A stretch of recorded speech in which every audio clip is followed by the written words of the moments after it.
Orla Tomig Toganton Keshaw, our son, Deputy High. Minister, could I ask you to the extent to which car thefts are a growing problem right across the country, but particularly if you could in reference to my own constituency in the north side of Cork City, Gormalgat?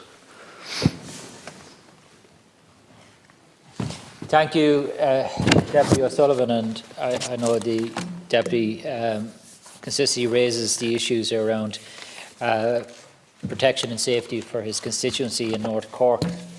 The budget provided by Government to the Garda Commissioner has increased to unprecedented levels, with more than €2 billion allocated this year, including funding for the recruitment of up to 800 additional Garda trainees and up to 400 Garda staff.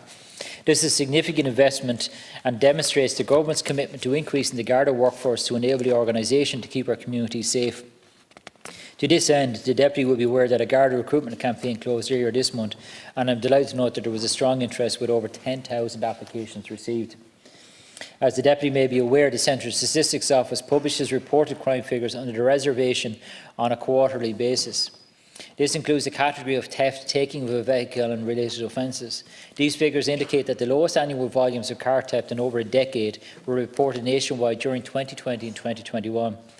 I am informed by the Garda authorities that following the lifting of pandemic restrictions this year, there has been a return to a more normal level of reported offences akin to 2019 figures in many areas to date. The Garda Commissioner is responsible for the organisation's approaches to preventing and investigating criminal activity. I am advised that local Garda management continue to monitor crime trends across their respective divisions, including instances of unauthorised taking of vehicles. I understand that when specific crime trends patterns are identified, local management consider additional measures outside of normal policing responses, including location-specific patrols, intelligence-led operations and searches and arrests to combat known individuals involved in such crimes. As the Deputy will appreciate, these measures are best implemented on a local basis, and this is an operational decision for the Gardaí.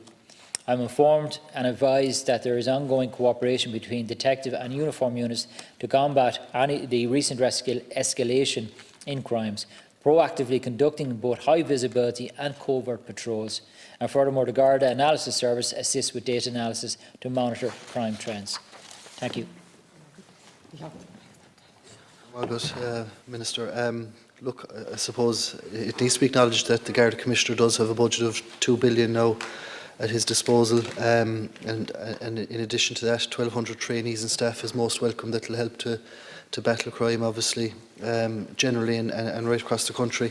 But specific to car theft, there's approximately 10,000 vehicles in this country that are either stolen or broken into, and a figure in the UK estimates it to be about 110,000. So I suppose it's quite prevalent in terms of the number of incidents that happen nationally every year. I'd just like to make one reference, if I could, with your response. You more or less indicated that there's been a lull during the COVID period, and that the figures are returning to what they were pre-pandemic. And I suppose, despite all the investment and the record €2 billion in the budget, I suppose that's unfortunate to see that we are returning to those figures. I do welcome Operation Joyrider and the Park Smart Secure Your Vehicle campaign, but if you could give me access to the numbers, Minister, I would appreciate it. Thank you. Thank you, Deputy. I can tell the Deputy that there was a significant drop in number of reported instances of car theft nationally from 15 to 16, with reported offences dropping by 29%. Numbers then remained quite stable until the onset of the COVID-19 pandemic. During the pandemic, reported cases dropped by a further 21% in 2020 compared to 2019. I am informed by the Garda authorities that the number of car thefts to date in 2022 have in many areas reflected the level which was seen in 2019. It is important to note, however, that the levels which were being seen in these years immediately prior to the pandemic were themselves significantly lower than that was seen as recently as 2015. So, for example, theft, taking of vehicle and related offences overall numbers in 2015 were 6,450. However, by 2017 they had dropped to 4,594.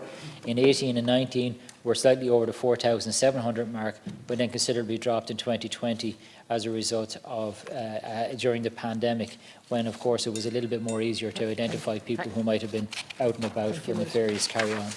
Deputy O'Sullivan. Yep. Gormagat Rish, and look, I suppose one of the real motivations for the Minister putting down this question was to not just get a picture of the number of vehicles that are stolen, because look, the vast majority of vehicles that are stolen, I think something like 80% are recovered within a 48-hour period. But it's also to try and get a picture of the number of vehicles that are just broken into or have people's possessions stolen, whether it be overnight, whether outside churches, cemeteries, whatever the case may be. There's a litany of offences happening right across the country. So again, just to reiterate, if you could, maybe, I know this question was initially for Deputy Haughey, but if you could give me figures specific to the Cork City Division later, or whenever you get an opportunity, I'd appreciate that. And in those figures, if you could, if you had details of the number of catalytic converters that were also stolen in vehicles, that would be appreciated.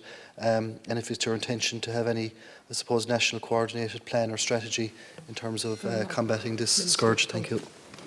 Thanks very much, Deputy. I'll certainly get the figures for North Cork to the Deputy in relation to the number of car thefts. And I can tell the Deputy in relation to the tackling the theft of catalytic converters that we're very conscious of the impact that this does have as well, and this form of theft from car owners, in particular for individuals who own specific types of hybrid vehicles. This seems to be quite prevalent in relation to that. Those types of cars, which I think are perhaps a little bit vulnerable to having their catalytic converters stolen, which is also related, of course, to the current high price of palladium metals available on the market. I can assure the Deputy that a very robust and coordinated approach is taken towards addressing all types of theft in this country, and in particular in relation to thefts of vehicles. And I'll get those specific figures for the Deputy.